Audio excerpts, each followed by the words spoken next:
ओम साई राम। आज मैं अपना एक महापारायण का एक्सपीरियंस बताने आई हूँ जो गुरुवार गया उसी का है। तो हुआ यूँ कि एक दिन पहले गुरुवार से एक दिन पहले यानी कि बुधवार को एक साईं संदेश मैंने पढ़ा कि कल मेरे लिए आरती गाना पढ़ना मत, तो गाकर सुनाना मुझे आरती। तो मैं इतना खुश हो गई कि क्योंकि मुझे मेरे चैप्टर नंबर्स मिले थे महापारायण में 50-51 और मुझे साथ में आरती पढ़नी थी। तो मेरे मन में ना ये प्रश्न था कि महापारायण में पहली बार मेरे लिए ये आया है कि 50-51 चैप्टर साथ में आरती, तो आरती पढ़ूं कि गाऊं बाबा, वो आप मुझे बताओ। तो बाबा ने कैसे मुझे इस चीज़ का रिप्लाई दिया एक संदेश के थ्रू। और फिर अगले दिन, और मेरे पास ना इसके पहले आरती मतलब लिरिक्स हम मोबाइल में ढूंढने जाएं तो सब मिल जाता है, बट क्या होता है ना, मोबाइल से पढ़ पढ़ के आँखें एकदम ऐसे होता है कि थक जाती हैं। तो इसलिए मैं पहले तो जो साई सच्चरित्र थी मैं मोबाइल पर ही पढ़ती थी, बट फिर मैंने अपने लिए एक साई सच्चरित्र साई संस्थान से शिरडी से मंगा ली थी। तो वो इस बार मतलब कुछ मेरे ख्याल से गुरु पूर्णिमा पर ही मैंने ये ग्रंथ जो आया था वो पढ़ना शुरू किया। मतलब मैंने बुक से पढ़ना शुरू किया इंस्टेड ऑफ द मोबाइल। तो फिर उसमें मैं बहुत खुश हो गई थी देख के कि लास्ट में आरती भी लिखी हुई है। तो मैंने बोला बाबा, अरे वाह, अच्छा है, आरती भी आपने मुझे दिला दी ये ग्रंथ में। तो फिर इसके पहले मतलब मैं जो नॉर्मल आरती होती है ना गणपति बप्पा की और माता रानी की, वो ही गाती हूँ रोज़। तो साईं बाबा की आरती मैंने कभी गाई नहीं थी इसके पहले। तो मैंने बोला चलिए इस बार मतलब मेरी शुरुआत हो जाएगी आपकी आरती गाने की भी। तो फिर मैं बहुत खुश हो गई और मैंने वो संदेश के साथ एक और चीज़ लिखी हुई थी कि मेरे लिए आरती गाना, मैं शामिल होने आऊँगा। तो वो पढ़ के तो मैं बहुत एक्साइटेड हो गई कि अरे वाह बाबा आप आएंगे, मैं तो वेट करती हूँ हमेशा। मतलब मैं क्या, हर कोई जो हर साई डिवोटी वेट करता है बाबा का कि बाबा कब उन्हें आके मिल के जाते हैं, दर्शन देकर जाते हैं। तो ऐसे तो बाबा देखा जाए तो हर पल हर क्षण हमारे साथ होते हैं, पर जब बाबा ऐसे कहते हैं कि मैं आऊँगा और दर्शन दूँगा, तो वो एक्साइटमेंट आई एम श्योर आप समझ सकते हैं कुछ अलग ही होती है। तो फिर अगले दिन जब मैंने अपना महापारायण कर लिया, फिर मैंने आरती पढ़ने गई, मतलब गाने गई मैं। तो आरती गाते गाते मेरा ध्यान भी जा रहा था कि कहीं बाबा कहीं कुछ किसी रूप में आ रहे हैं क्या मेरे आसपास। तो वैसा तब तो कुछ नहीं हुआ। तो फिर मैंने बोला चलो ठीक है, कोई बात नहीं, बाबा की ब्लेसिंग तो होती है हमेशा हमारे साथ। तो ठीक है, एटलीस्ट बाबा ने मेरे से आरती गाना तो गवाना तो शुरू कर दिया, वो एक शुरुआत हो गई मेरी। फिर जैसे ही मैंने आरती गा के ख़त्म किया तो मेरी सिस्टर का फ़ोन आया। अब क्या होता है ना कि मेरी सिस्टर भी अभी, जब से मैं बाबा से जुड़ी हुई हूँ, तो मैं अपनी जो बाबा के एक्सपीरियंसेस होते हैं अपनी सिस्टर को, अपनी मम्मा को सुनाती हूँ। तो ऑब्वियसली उनके ऊपर भी उस चीज़ का दिमाग पर असर होता है, मन पर असर होता है कि हाँ, कि बाबा कैसे मुझसे बातें करते हैं। तो फिर क्या हुआ था, मेरी सिस्टर ना कहीं बाहर गई थी पब्लिक ट्रांसपोर्ट में। तो फिर वो बहुत ये कर रही थी, मतलब मन में ना, ऑब्वियसली हम प्रे करते हैं आजकल कि कहीं हम बाहर जा रहे हैं तो हम सब ठीक ठाक घर लौटें और जिनसे मिलने जा रहे हैं वो भी ठीक ठाक ही रहें, किसी को भी कोरोना ना हो। तो वो मन में ना तो कुछ दिन पहले प्रे करने लग गई थी साईं बाबा को, जब वो उधर कैब में बैठी हुई थी टैक्सी में, कि साईं बाबा आप मंजू से तो हमेशा बात करते हैं, आज आप मुझे भी प्लीज़ बताइए कि मैं तो जा रही हूँ अपने बच्चों के साथ आज टैक्सी में, तो आई होप कि हम सब ठीक रहेंगे और जहाँ मिलने जा रही हूँ वो लोग भी ठीक ही रहें, किसी को कुछ प्रॉब्लम तो नहीं होगी ना। तो ऐसा करके वो मन ही मन उनसे बात कर रही थी। तो पहले तो उसको कुछ रिप्लाई नहीं मिला, तो फिर उसने दोबारा से बाबा को बोला आप ऐसे करोगे, आप सिर्फ मंजू से बात करोगे, मुझसे नहीं बात करोगे। तो फिर इतने में उसे 2-3 बार ना ऐसे अलग अलग जगहों पे साईं का नाम दिखा, कहीं ओम साई राम, कहीं शिव साईं, कहीं साई प्रसाद, ऐसे करके उसे दिख गए नाम। तो वो बहुत खुश हो गई कि चलो बाबा ने उसको भी रिप्लाई दे दिया कि हाँ सब ठीक ही रहेगा। तो इस तरह उसका मतलब विश्वास थोड़ा बाबा के प्रति बढ़ने लग गया। अब होता ये है कि अब जब उसने मुझे फ़ोन किया, मेरी आरती ख़त्म हुई और उसने मुझे फ़ोन किया कि तुझे एक बात बतानी है। मैंने बोला हाँ बता क्या हुआ? बोलती है कि आज उसके हस्बैंड का ना एक्चुअली ऑफ़िस शुरू हो गया है, तो वो ऑफ़िस जाने के लिए आईडी कार्ड, अभी क्या होता है 1 डेढ़ साल से हर कोई वर्क फ्रॉम होम कर रहा है, तो वो आईडी कार्ड ढूंढ रही थी। बोली मैं आईडी कार्ड उनका ऑफ़िस का ढूंढ रही थी, पुरानी जो उनकी ऑफ़िस की बैग्स हैं उसमें। तो फिर 2-3 बैग्स में ढूंढ रही थी, तो एक बैग में हाथ डाला ना, तो आईडी कार्ड तो नहीं मिला, पर शिरडी के जो साईं बाबा के यहाँ वो गए हुए थे पहले, शिरडी मंदिर 4-5 साल पहले। कहती है वहाँ की बाबा की 2 फ़ोटोज़ बैग में से निकली हैं। और कहती है भाई मैं ना एक्चुअली तभी वो सोच रही थी उसी दिन कि साईं बाबा की फ़ोटो सिर्फ नहीं है मेरे पास मंदिर में, बाकी तो सब भगवानों की है, तो साईं बाबा की भी होती थी तो कितना अच्छा होता था। तो इस प्रकार उसको उस चीज़ का मतलब देखो बाबा ने कैसे उसके घर पे ब्लेसिंग कर दी, और उसने मुझे फ़ोन करके बताया। तो आई वाज़ सो हैप्पी कि मतलब बाबा चाहे मेरे आरती के टाइम पे यहाँ शामिल नहीं हुए, पर मेरे ही सगी बहन के घर पे शामिल हो गए उनके घर पर। तो it was an answer to me also कि हाँ बाबा ने बोला कि मैं आऊँगा, शामिल होऊंगा, तो as a blessing he came there and he is there. And obviously हम सब चाहेंगे कि हमारे जितने नियर एंड डियर वंस हैं, इनफैक्ट पूरी दुनिया में होना चाहिए बाबा का नाम, लेकिन शुरुआत हम करते हैं ना कि हमारे घर वाले जो हों वो भी विश्वास करने लगे हैं और उनके पास भी बाबा मतलब का बाबा की ब्लेसिंग हो।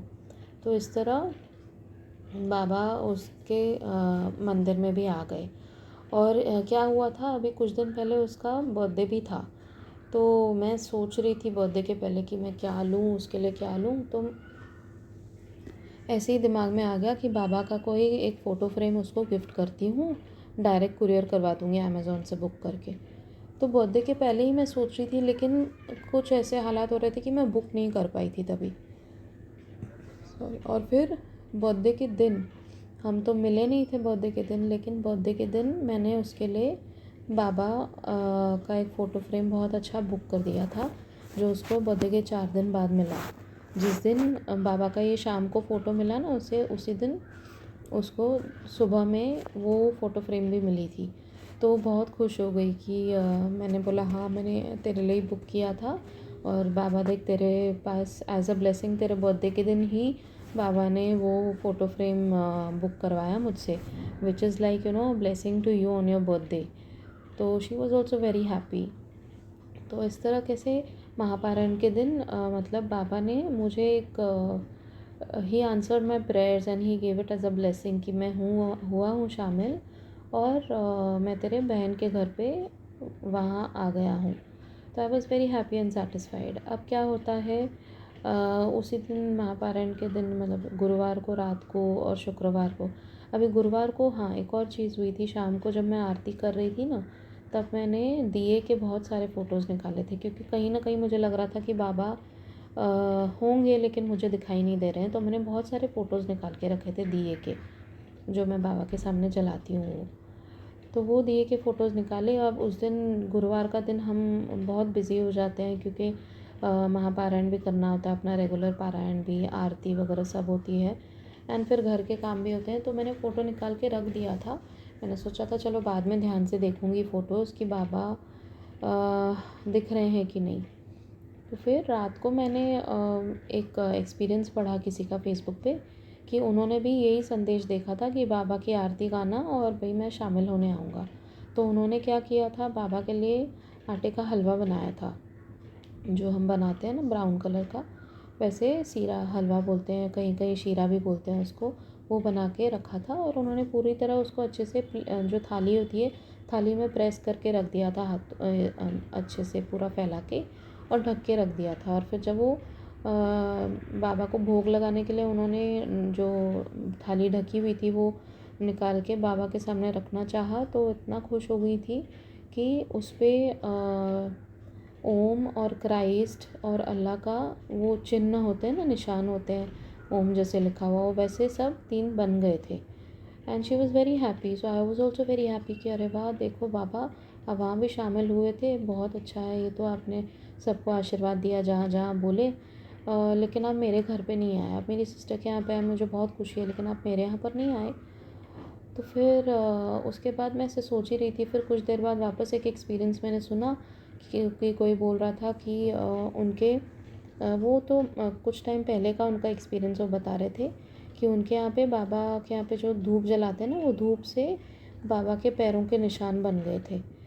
तो ये सुन के एकदम मुझे क्लिक हुआ कि धूप से पैरों के निशान, तो मैंने जो दिए से फ़ोटो निकाले थे, कहीं मुझे लग रहा था उस पे, मैंने थोड़ा सा देखा था गुरुवार को, तो मुझे लग रहा था जैसे कुछ हाथ या पैर के निशान बने हों, but I was not very sure. तो तभी मैं बिज़ी थी तो मैंने रख दिया था।